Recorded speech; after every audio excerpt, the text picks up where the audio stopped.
Hey, this is the handicapped hero, Gregory Iron, and you are listening to This Is Awesome Wrestling Show. Produced by the Cleveland Sound Radio Network. Here is the This Is Awesome Wrestling Show, hosted by Glenn Moore and Steve Guy. Hey guys, welcome to this week's This Is Awesome Wrestling Show. I'm Glenn Moore, and like last week, we are not going to be giving you a Raw recap. We will not be giving you a Hell in a Cell recap. We'll do that next week, but we will be giving you part 2 of Gregory Iron here on This Is Awesome Wrestling Show. If you listen to part 1, please go back and listen to part 1 because we kind of leave a cliffhanger for you to lead into part 2. So if you haven't listened to part 1 of Gregory Iron, stop what you're doing. All right, stop, pause, go back to part 1, listen to that, and then come back here, because you do not want to miss any of our interview with Gregory Iron here on This Is Awesome Wrestling Show. Last week was Terry Funk. Make sure to go back if you are just checking us out for the first time. We had Terry Funk on the show. We've had lots of past guests on the show, including EC3, Jerry the King Lawler. We've had Seth Rollins. We've had Kevin Owens, Sasha Banks. The list goes on and on. Heath Slater, The Miz, Mark Henry. Our guest list is pretty damn long, so make sure to go back in iTunes or the podcast store or on Stitcher, and make sure to subscribe to us so you never miss an episode of the This Is Awesome Wrestling Show. So part 2, Gregory Iron, coming up here. We left off with a cliffhanger from part 1 into the story about his near-death experience, literally. But we also open up with Greg, talk about his career, the state of the business now. So great interview with Gregory Iron here, and This Is Awesome Wrestling Show. And like I said, if you missed part 1, go back, listen to part 1, then come back, listen to part 2. And then go back, listen to all our other past episodes. But you don't want to miss any of the This Is Awesome Wrestling Show. So for our regular listeners, we will be back next week on our regularly scheduled program, regularly scheduled format of talking about Raw, and we'll talk about Hell in a Cell. And hopefully you guys follow me on my journey this past weekend. I'll be posting some video on YouTube. I'll be linking that out on their Twitter, TIA Wrestling. Also, you can follow along with me at Glenmore CLE.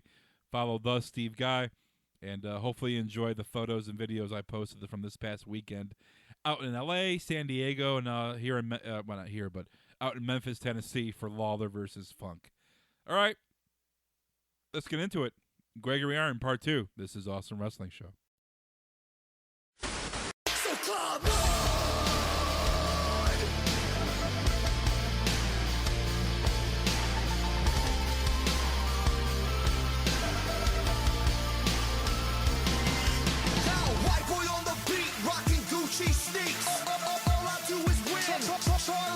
Part 2 of our interview. We're doing a lot of part 2, Steve, with part 2. Yeah. with people. We have Blue Pants, 2-part interview with her. We'll have Gargano for a 2-parter here. But last week we had Gregory Iron in studio. He is back here, and we left with a cliffhanger. This is Podcast 101. We're going to do a 2-part interview. Cliffhanger is a good movie. It was. You have to leave part 1 with a cliffhanger to bring him back. So we were talking about with Greg, who here in studio here in Lakewood, Ohio, about your near-death experience, and we got to the part where everything has happened, and there's a hospital, and it's not looking good. But we want to talk about the fallout from this. Yeah. And Michael Tovar from Akron, from Northeast Ohio, he's been on Nexus, for the whole WB angle with that, and now he's making he's back in the indie scene, but he has defended what he did.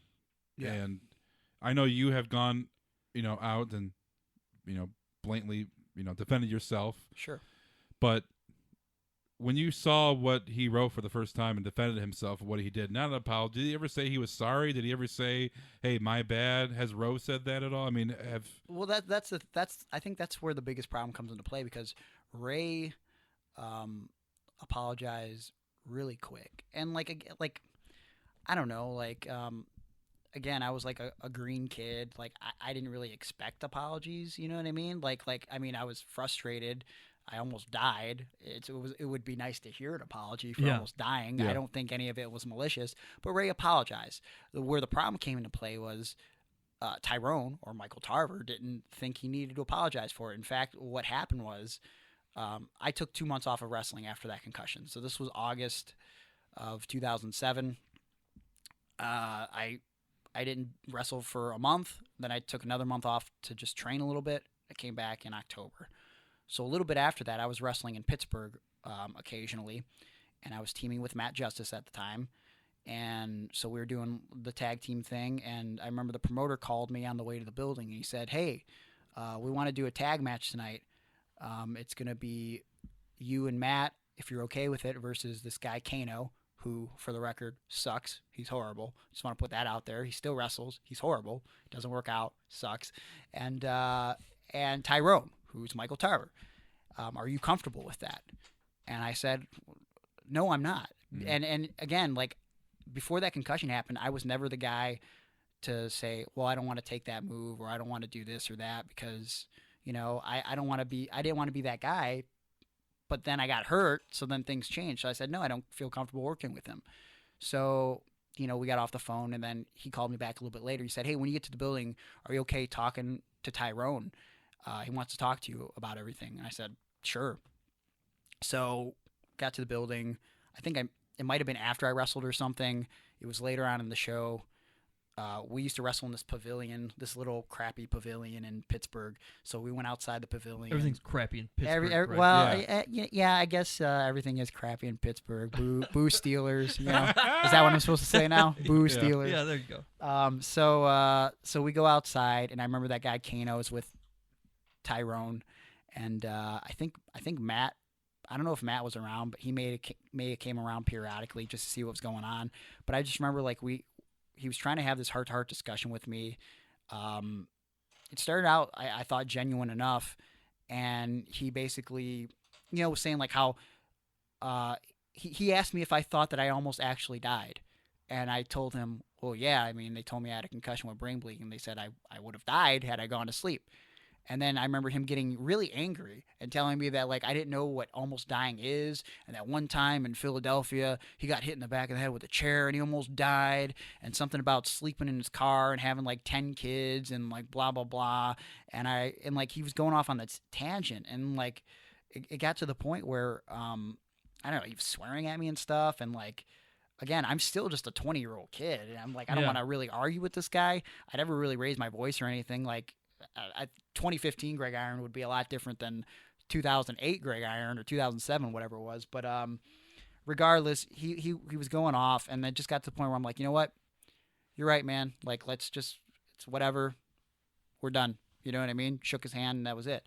And then, you know, when he got signed to the WWE for AIW, I remember, you know, we weren't talking or whatever, but he cut this going away speech, and he put me over on the microphone, like, in front of a live crowd, which, you know, I guess is nice or whatever, but like, there was never like a personal apology. You know what I'm saying? Yeah. And so I guess that's where the problem comes into play, because it's like, now he's being goody two shoes in front of a live crowd because people know the situation. In fact, before I even wrestled for AIW, I saw this a few years after the actual incident. He was wrestling Jigsaw in AIW.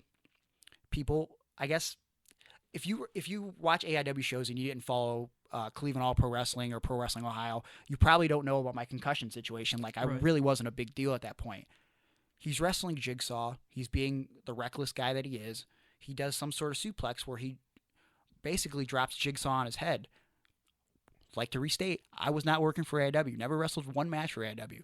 He points to Jigsaw while he's laying there, and he says, "Greg Irons." Irons with an S, which is not even my name, by the way. But he says Greg Irons. And I remember seeing that years later thinking, like, what a piece of shit. Like, and I remember, like, without asking me, like, again, didn't apologize before he gets signed to WWE. He's cutting these YouTube promos calling himself the crippled kid killer. And, like, this wasn't something that, like, I agreed upon. It wasn't like he called me and was like, hey, like, you mind if I do? Like, just like, no. He almost killed me. He didn't apologize. Then he goes on the internet and starts cutting these promos about me. Yeah. Like a real life, actual situation where a guy almost lost his life. So I didn't appreciate any of that. And even with all that, I never did anything to bury him publicly or anything. And I did Cabana's podcast. And I I didn't bury him on Cabana's podcast. I just mentioned it in passing, like Ray Rowe, Michael Tarver. This is what happened. It's part of my story. You know what I mean? Yeah. I think this was then after he got released from WWE. He goes into some Twitter rambling. Apparently, months after I did the podcast, he listens to it. He goes into Twitter rambling about not just me. He tags me and John Cena in it, because apparently he was blaming John Cena for being intimidated by his mic skills and his in-ring work, and John Cena had got him fired and intentionally injured him, which I find ironic, him proclaiming that someone intentionally injured him, and just going into the big rally about how I'm a liar, and again, how I don't know anything about death or injury, and I don't know, like, that was when I was kind of like, you know what, F this guy. You know what I'm saying?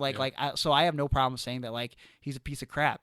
And the last time we had any interaction was again on Twitter, because he randomly brought up my name. And he's one of those guys that, I don't know if he was at the time or is now, but he's like, he's ultra religious now. So instead of, like, saying his piece or whatever, because he doesn't have any good comments or anything to say, God bless. Hey, Greg Iron, you're right. God bless. Yeah. God bless. And I remember saying to him, like, don't give me that God bless you crap just because like that doesn't make you better than me. Like, because you say that God should bless me now, like, oh, I'm moving on. God bless. Like, that's not how life works, man. Just man up and, like, take the responsibility. That's all I ever wanted. Yeah. So, like, as far as I'm concerned, he's a piece of garbage, and I feel sorry for anybody who has to interact with him. Would there be a little bit of vindication in you if you found out the reason why you were getting tagged with John Cena is because John Cena saw that at some point and knew what had happened and was like, no, F this guy, he's not working in this company, and he had him buried on fire because of you? I mean, I guess. and you know what the funny part is, too? Like, I remember him saying that, maybe it was an interview or something, or maybe it was one of the tweets, but I remember him saying that I was trying to use his name to get publicity. And, like, I mean, I probably could have picked someone a little bit more important and relevant than Michael Tarver. I mean, like, this is not a name that I constantly want to bring up, because I'm sure the majority of fans, had you not said Nexus, would be who? He's the one guy from the Nexus that you don't really... Well, he was the first one fired. Yeah. He was the first one fired. Yeah. Like for the longest time, he was the only guy fired from the Nexus. Like, all those other guys went on to do other things. Right. So, I mean, what does that say about him? Yeah. So, I mean, I guess that's that,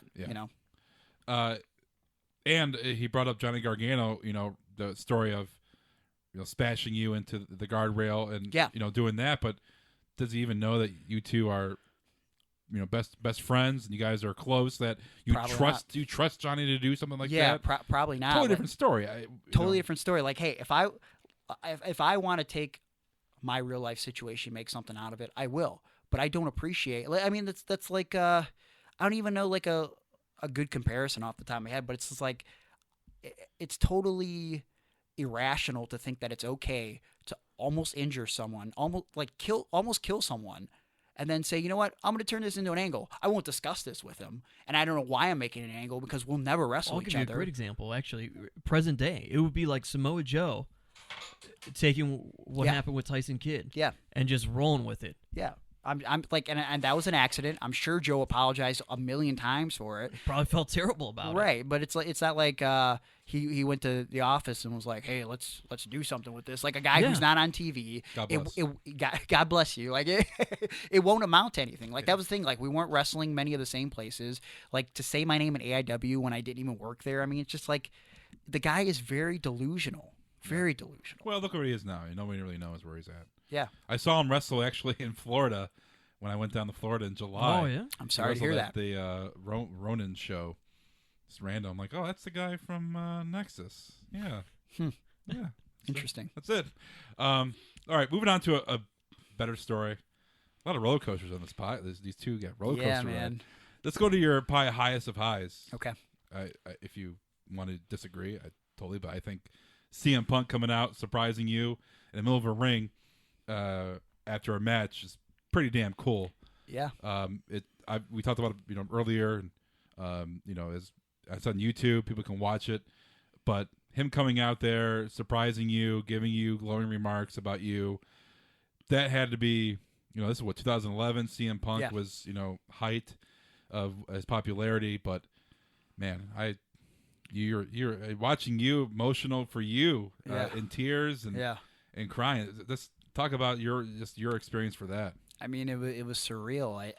That wasn't something that I knew about it in advance. I almost canceled that booking because at the time I had lost my real life job about a month earlier.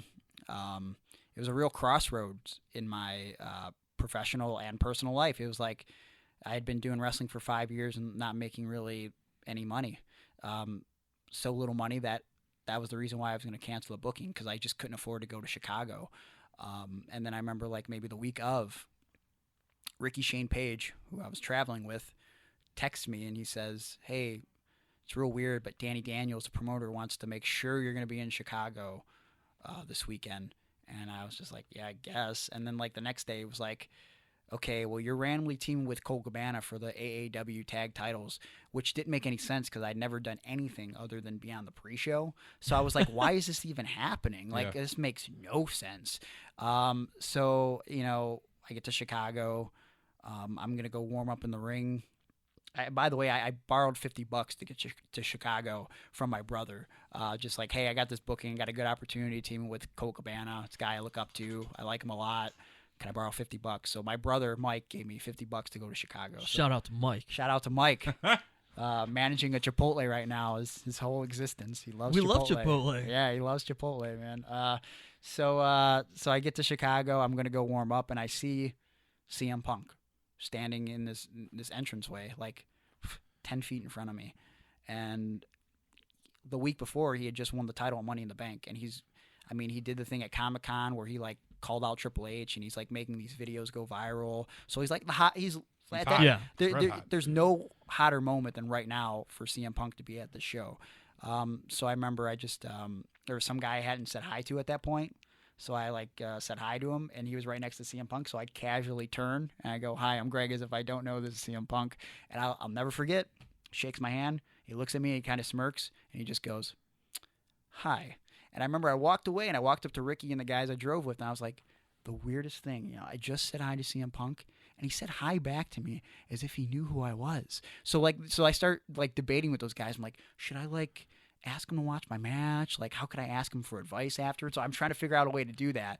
And now I'm nervous as shit because I know I'm teaming with Colt. Colt's his best friend, so he's going to be watching this match. I'm like, oh, God. You don't even have to ask. Right. So I remember going through the match, and Colt looked at me at one point and goes, "You okay, Greg?"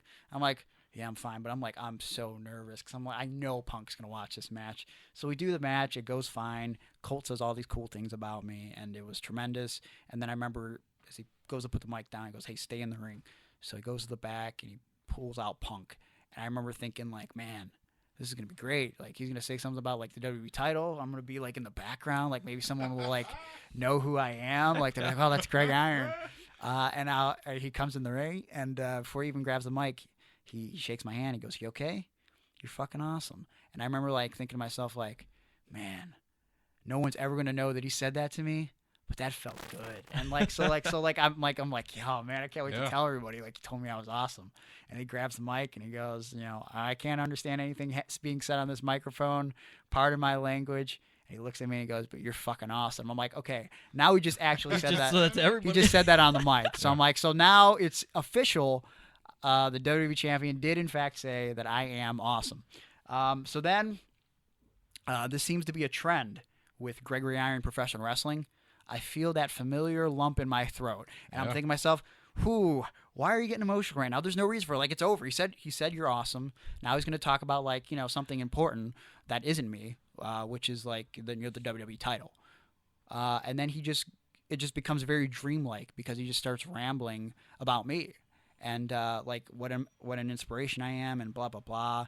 And I remember I just I started crying, and I don't know. It was it's crazy to just even thinking about it right now because for me, that wasn't just a professional highlight. It wasn't just the culmination of all my hard work as a pro wrestler, but it was a culmination of my life experiences. Because it's not just I didn't deal with this disability growing up.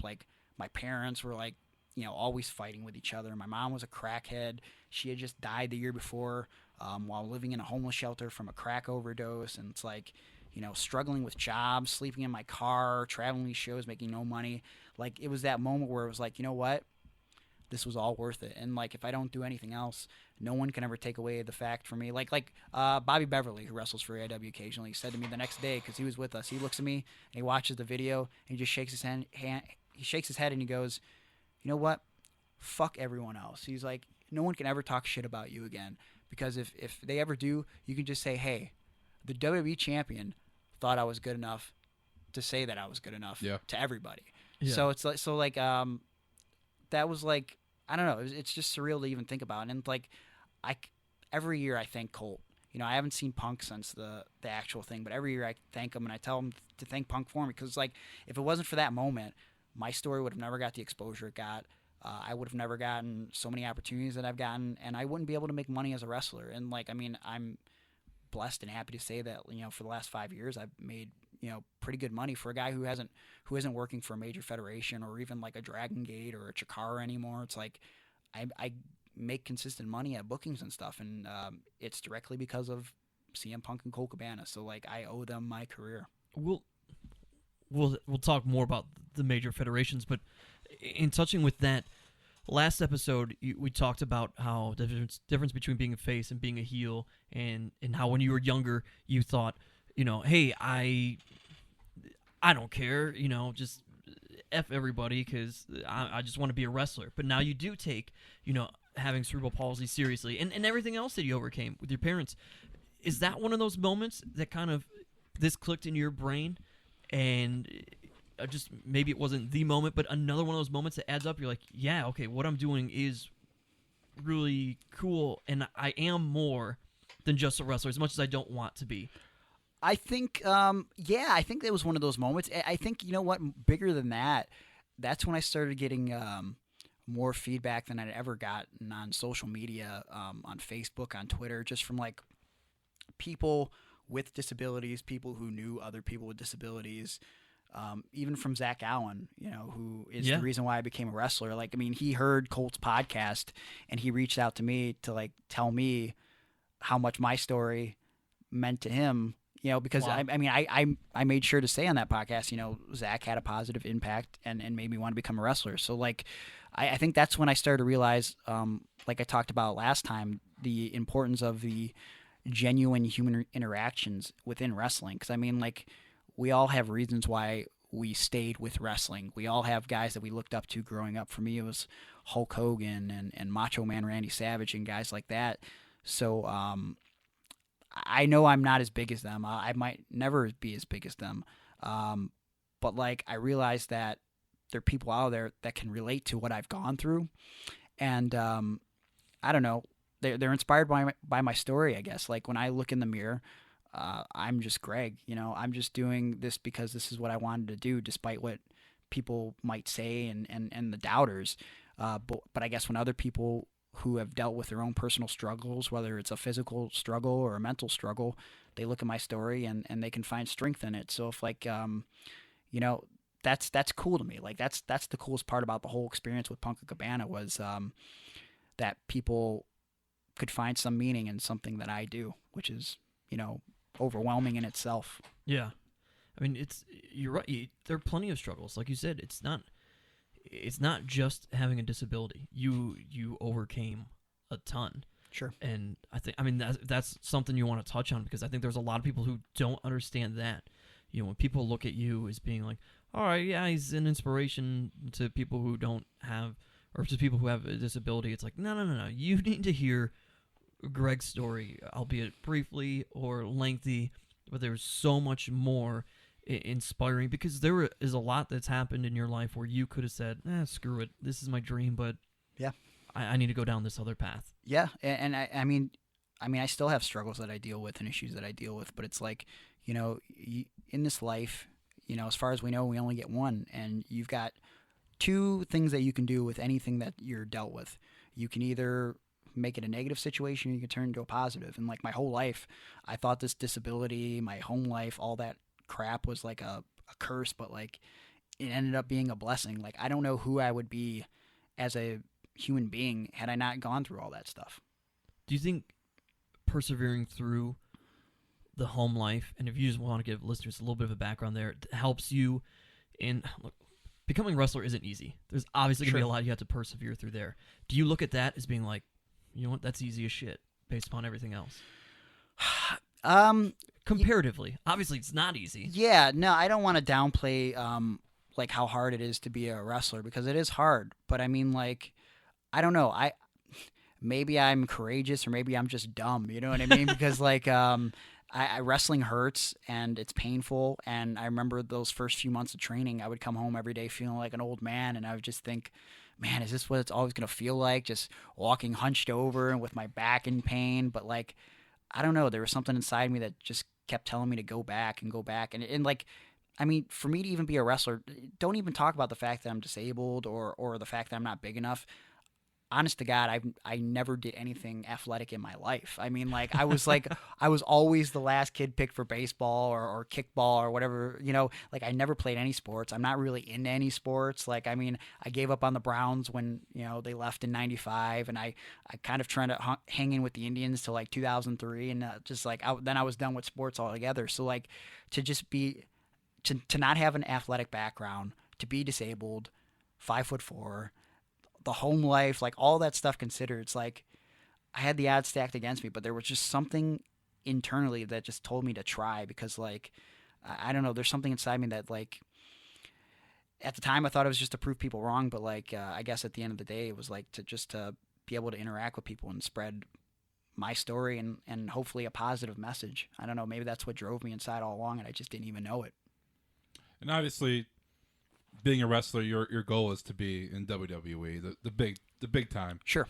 And I know from your CM Punk, you know, you had incident, but CM Punk appearance when he, you know, had glowing remarks about you. You went Fox and Friends. Yep.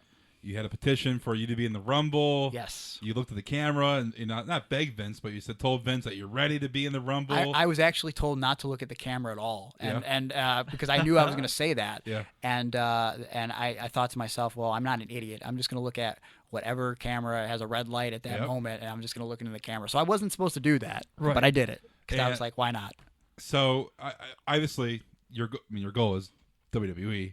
Sure. But did anything come from them at all? Did you get a call? Did you any contact with them whatsoever? Did you get a no thank you? What, anything? Here's the thing, like anytime like people want to bash me online, you know, people with no Twitter pictures where their Twitter picture is an egg. The egg. Yes, yeah. they have an egg and they want to bash me. It's always like, well, you couldn't even make it in the Royal Rumble. Here's the thing, guys. I never even thought that there was a chance that I'd be in the Royal Rumble. It was all a publicity stunt for the Chikara pay-per-view. Like, that's what people don't stop to even think about. Though it did get more traction than I expected. So, like, I mean, that was all done. It was Mike Quackenbush's. Initially, it was his idea. I tweaked it because he wanted me to make a YouTube video and say, hey, make this YouTube video and say you're going to win the Royal Rumble. And I was like, why would I just say I'm going to win the Royal Rumble? Like, I'm not a contracted wrestler. Like, maybe the idea is make people believe that I could get into the Royal Rumble if I have their support. So I think, like, that worked out better. I got some traction or whatever. And, yeah, I mean, like, it just got me some publicity. No one ever contacted me. I heard all these rumors. Like, I remember, like, I go on WrestleZone.com a lot, and I remember just, like, the dirt sheets and everything were saying like, oh, like they're taking Gregory Iron signs away at like WWE events, but like no one ever told me they took a Gregory Iron sign and got it taken away.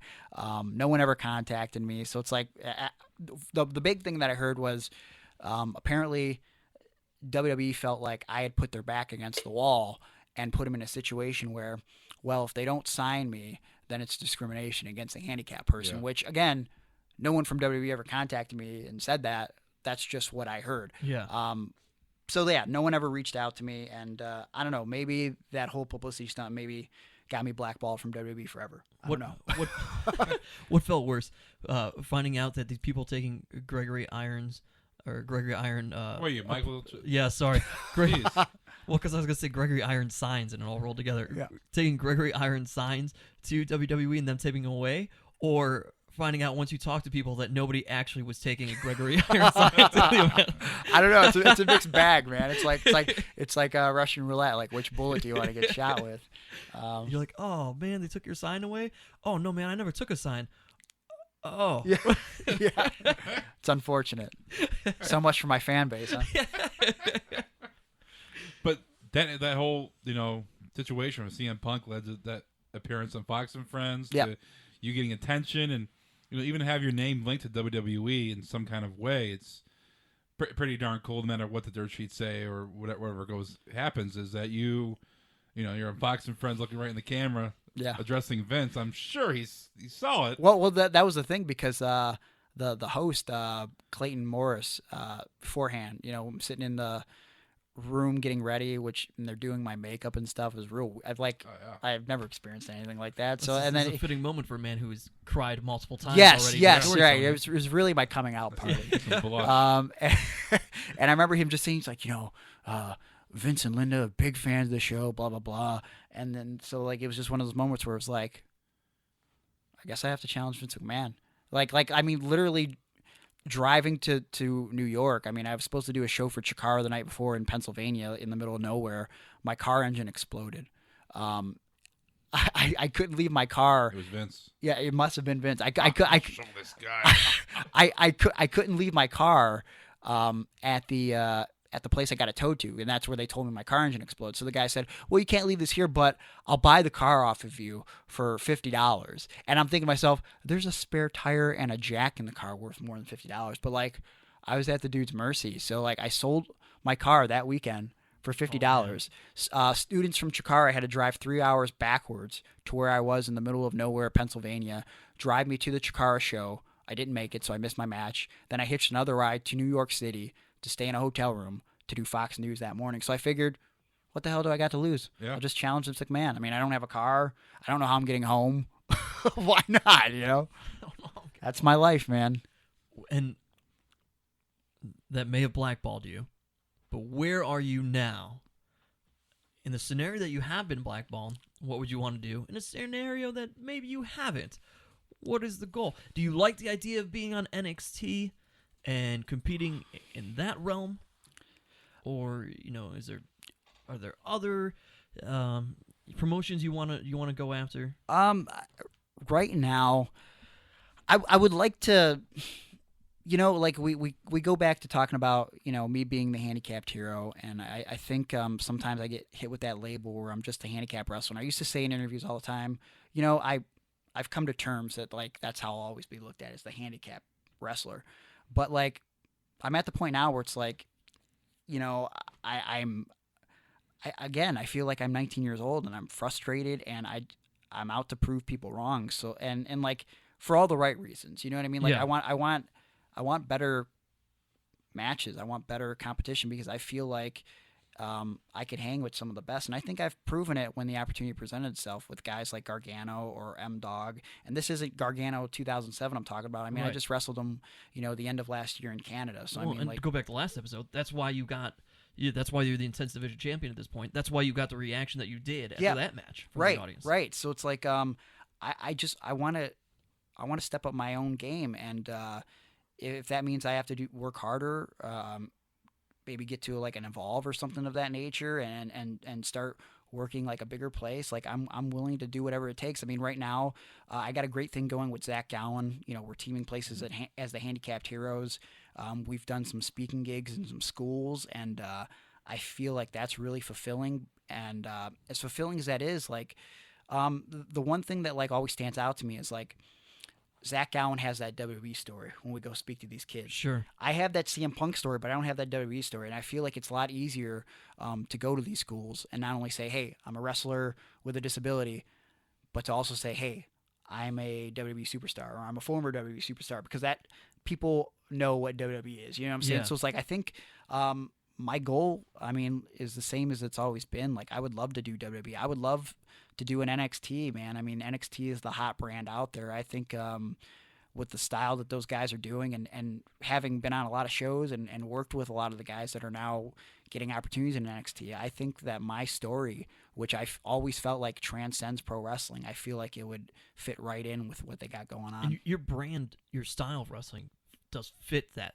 so well. With Sure. what's going on there, I think. Yeah, Just absolutely. even from a technical standpoint, it just works out so well. Except for the matches where we constantly have to see your ass hanging out.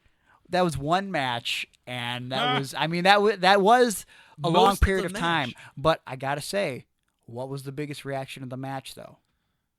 When I pulled up my tights. Yeah, Okay. that So was that the was biggest by pop of the design. match. Now, so I really wish we would have taken it home a little bit earlier in retrospect, because we never topped that pop if you don't include me getting beat up by Vader after.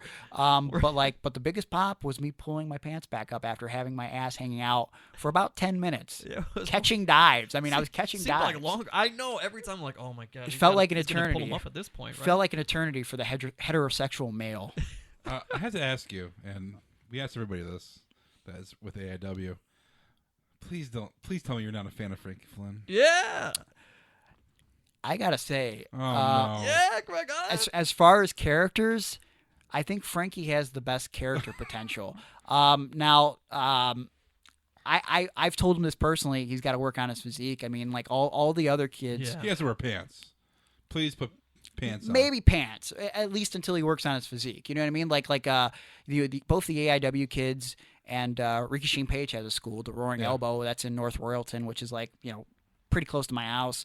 All the kids have so much potential, but I feel like some of the kids don't understand the work that's involved. I mean, like some of the guys, like I've got bookings and they've driven with me to shows, and like they've made money and they didn't lose any money on gas. And I try to ask them sometimes, like when I first started out, I didn't get paid anything for the first 8 months, and then I got paid $5, no gas included in that. And I drove to Pittsburgh, and I thought that was the greatest thing ever. Would these kids at the point that they're at right now drive 3 hours, get paid $5, Yeah. maybe have a good match, maybe have a crappy match, and then drive home and have to stew and think about it? Because like I had a lot of those nights where it was like, man, I'm not getting paid anything. This sucks. My match sucked. What am I doing with my life? It's a lot easier to drive somewhere, get paid Yeah. $5, not lose any money on gas. So I feel like some of the kids might not understand the opportunity they got. I mean, if you're getting trained by Johnny Gargano, if you're getting trained by Ricky Shane Page, if you got weights in your facility, we didn't have weights in my training school when I started. Take advantage of every opportunity you have. And like, they did a fresh meat show a couple weeks ago, and it's like, man, those kids who have had less than 5 matches under their belt to get to work with guys like Eddie Kingston and Tyson Dukes and Johnny Gargano, I mean, they should really appreciate that. Like I told all of them after, like, don't get a big head about this. Like, you take those matches you had tonight, and if you learned at least 1 or 2 things from that, use that and go with it. Because like, man, I would have killed for the opportunity that those kids had. Speaking of the Fresh Meat Show, Johnny Gargano. Yeah. One of your best friends. Yep. Johnny Gargano not giving you emotion and just saying, "That's okay, buddy." That's I'm gonna tell you something that happened at the Fresh Okay. Meat Show. okay. It might make you feel a little salty that all you got was "That's okay, buddy." Okay. Johnny could not watch a single match of his students and stood in the stairwell because he was so overly nervous about watching them and would only listen to the pops and boos and everything and just listen to the sounds of the ring and the crowd. Yeah, you know what? Like, I found that really Insulting? I felt it was strange for a guy who just no sells and like acts like he has no emotions to like he even tweeted about it. He And I did. was like, okay, man, like, is that like just your excuse not to watch any of the matches like live and in person, He's a man? proud Like, papa. No matter how bad or maybe how decent they've done, he's gonna push them over to the top. He's So a now, trainer. knowing that and seeing the tweet, do you want that? Hey, I love you, man. you know what? I don't need it at this point, because you know what? I could just look into those eyes, and eyes don't lie. Yeah. All right, eyes tell the truth. I know that in his heart of hearts, Johnny Gargano loves Gregory Iron. We're gonna get Johnny to cut another promo for this show, and on it, I'm gonna tell him, I'm gonna be like, I want you to say you're listening to This Is Awesome Wrestling Show, and oh, by the way, I love you, Gregory. He won't say that. He will not. He also doesn't swear. Fun fact. No. He does not swear. I don't know if you guys know that. Yes. Most of the car rides are spent saying, hey, what if WWE, like, now that you're on NXT, what if they go, like, yeah, we want you to cut a promo and say ass? He's like, why would they ask that? I'm like, that Triple H walks up to you and goes, hey, we want you to say ass in this promo. He's like, but they would never ask that. But would you do it? But they would never ask that. What if they want you to call? What if Stephanie is? What if you're like a Daniel Bryan kind of story and you're supposed to come up and they want you to call Stephanie a bitch? Will you do it? Yeah. If that day ever comes where he swears in a promo, I don't know what I'll do. The guy does not swear. I feel like when he was on NXT and he had that in the backstage where he was in the suit, all looking spiffy. Yeah. Like that's Johnny Gargano, nice clean cut. Mr. Suit guy. But that's not Johnny Gargano though. Not he's at not all. clean cut. But he's the type of guy, and his girlfriend Candice LeRae was talking about this on our car trip. Like he's that guy that he's not the suit guy, but when he goes to get a suit, he wants everyone to know, hey, look at me. I'm wearing a suit because I look all handsome and stuff and like better than anyone else in a suit. Yeah. What a piece of crap. Are you? You know what? I hate Johnny Gargano. Fuck Johnny. Are you? I take back all my. You know what? I hate you, Johnny Gargano. Are you? Yeah. He won't cuss, but he'll beat up his girlfriend in front of her parents in a match. Yeah. That's okay. Are you Dupree in this? Is this a you, me, Dupree situation? Johnny and Candice? I might very well be, but you know what? Candice is tolerable enough that I can put up with Johnny. She's great. She's the best thing. I always compare her to in real life. She's the female Greg Iron. So, which brings me back full circle. Johnny Gargano always loved Gregory Iron. Oh, it just so happens. He thinks about you at night. Yeah. Hey, there you go. We'll leave it at that. He chose the female Greg Iron. Leave it at that. All right. Plenty more to talk about. We're going to end it here. Damn it. We're going to bring you back. We got to get you back. I feel like we have to ask him the big question we ask everybody. What's that? Oh, dream match. Yeah. There you go. All right. All right. Should we call Mr. Yeah, we'll do that. Yeah. That's the question. I'll get set up here. Okay, you get set up for that. You get one dream match. You get to pick the opponent, the event, like pay-per-view, whatever it may be, and the venue. Wow. What do you get? Do they have to be an active wrestler? Nope. Dead or alive. Oh, wow. Well, then I'm probably going to pick... Who's going over? I'm going to pick Shawn Michaels at WrestleMania, and for some reason we'll make it at Brown Stadium just like I do in Cleveland, and I'll lose because I always feel like I'm better in losing. However, my second choice would be Backlash. Yeah. Bring it back. The Backlash set is amazing. We'll do Backlash because it's never as good as WrestleMania. It's just the card that's kind of thrown together, and you really don't remember Backlash, so I'm going to pick Backlash. I'm gonna pick. Let's do Chicago because good things happen for me in Chicago. Okay. And my opponent will be Jimmy Del Rey, one half of the famous Heavenly Bodies. Rest in peace, Jimmy. I like Jimmy Del Rey so much that I used to tell people that I was trained by him, and that actually caught fire for a little bit to the point where I was starting to get paranoid that like this is gonna get back to like Jimmy Del Rey or Jim Cornette. And they're going to say, what are you doing, you little shit? Like, why are you saying that I trained you? So I had to start coming out and saying, you know what, Jimmy Del Rey did not train me. So those are my two picks.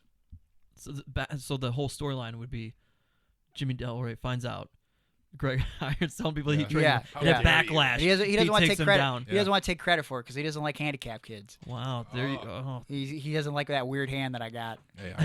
Find something funny about it. Shawn Michaels, WrestleMania, Cleveland Brown Stadium. Also, oddly enough, Johnny Gargano's dream match pick. Yeah. Except he wins. I think. I figured, and he's probably gonna get mad because I picked that. But like, why wouldn't I want to pick a wrestler that's A, really good, and B, make me look better than I already am? Like, and I mean, sweet shin music has to happen with Shawn Michaels. But wouldn't it be great? You have this match with Shawn Michaels, and you get to tune up the band. Oh yeah, and you're going for sweet chin music, and then you still give him the eye poke. The fingers. Eye poke, man. That'd be great. Just to do that would be like just to do that an awesome too. thing in itself, man. Like Jericho and Shawn Michaels, where Jericho does that at WrestleMania 19. Yeah. I could watch that match a million times. That spot before we get to this phone call, that spot, and Kevin Owens, with Kalisto did the spot where he's faking like he's going to go over the rope. He just slides under. He just slides under. Yeah. And he's in EC3 when he goes, "You want to see something hardcore?" Oh yeah, whatever. You want to watch the stream? Go ahead, Lock. Owens and EC3, two of the best doing heel stuff right now. Oh, without a doubt. fantastic. Yeah. Yeah. All right. So every episode, Now, we missed this last episode, but since this is a 2-part episode, we'll do it here. We have a favorite moment that we do, and it's never been successful. We call a man named Big Papa Pump Scott Steiner because we This have is his real, phone too. number. This is Okay. real. We have his real phone number. Is yet to ever answer. Okay. So you get to be part of a potentially momentous occasion. Now, Ethan Page left a voicemail for Scott He Steiner. did. We never usually do, but he wanted to. Do you want to leave a voicemail for him? I can.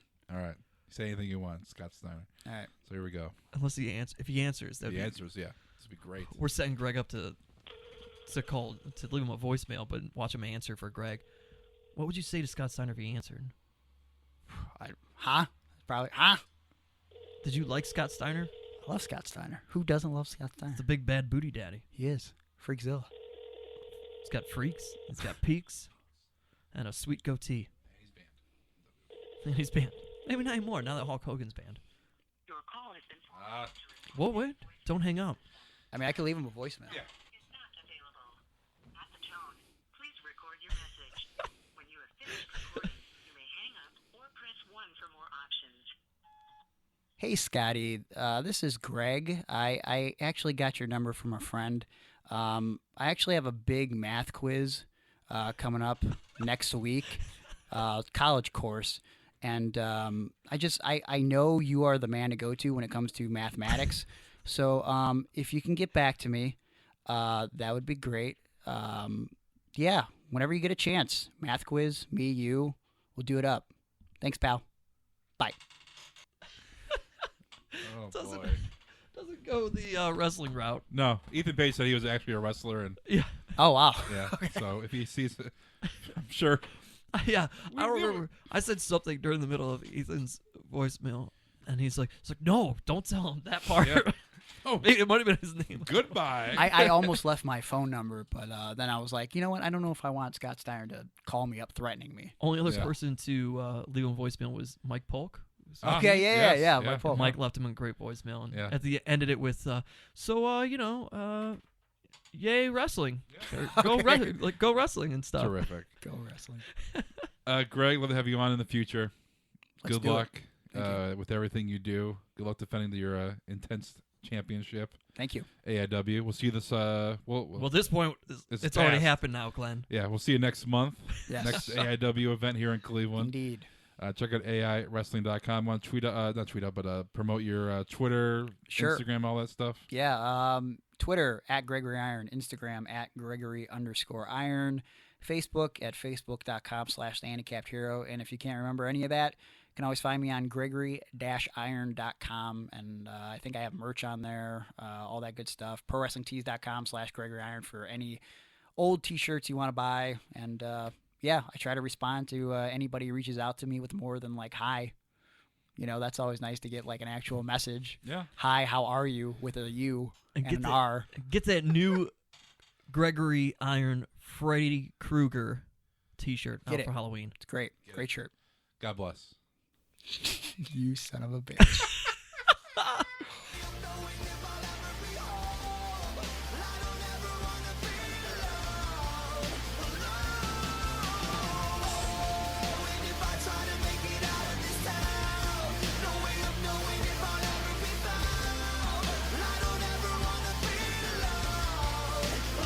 That's going to wrap it up for this week.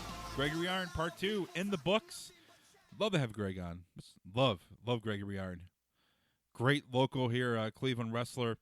And he is definitely in the conversation with the Johnny Garganos, EC3s, the Miz's, a great worker in the ring. He gets the business, and a guy that we would love to have on the show again. So really appreciate the time he gave us. And if you didn't check out the photo Greg posted of him basically sitting naked, not totally naked, but no pants on, while doing an interview, you got to check the photo out that Greg posted on his Facebook, Twitter, and Instagram. Really funny stuff. So we appreciate you, Greg, coming in studio, giving us the time to talk with us for a good hour and a half. And if you missed part 1, go ahead and listen to us on iTunes. And next week, we will have part 2 with Blue Pants. And we have cameo appearances by Eddie Kingston, by Veda Scott. They come on the show as well a little bit during our part 2, and Eddie Kingston pretty much hijacks the show. He's becoming we're gonna have to put him on the payroll for being our third co-host. So we'll talk to you guys next week. This is Awesome Wrestling Show. Sorry for the last 2 weeks of our no snarkiness or Raw recap or our pay-per-view Hell in a Cell recap. Then we'll be back next week with longer versions and our regularly formatted show. But hopefully you enjoyed Terry Funk last week, and hopefully you enjoyed Gregory Iron Part 2 this week. We'll see you guys next week. This is Awesome Wrestling Show. Stay awesome.